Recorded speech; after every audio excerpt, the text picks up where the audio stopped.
بسم اللہ الرحمن الرحیم۔ السلام علیکم۔ احادیث نبوی صلی اللہ علیہ وآلہ وسلم۔ رسول اللہ صلی اللہ علیہ وآلہ وسلم نے فرمایا، جنت میں ایک گھوڑے کی جگہ دنیا سے اور جو کچھ دنیا میں ہے سب سے بہتر ہے۔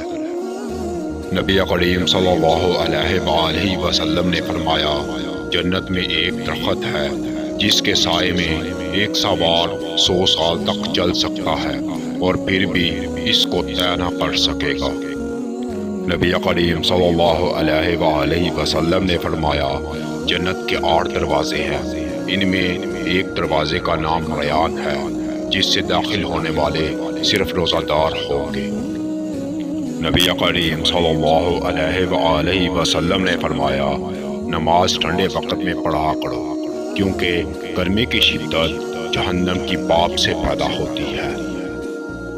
میں نے نبی کریم صلی اللہ علیہ وآلہ وسلم سے سنا، آپ نے فرمایا تھا کہ بخار جہنم کے جوش مارنے کے اثر سے پیدا ہوتا ہے، اس لیے اسے پانی سے ٹھنڈا کر دیا کرو۔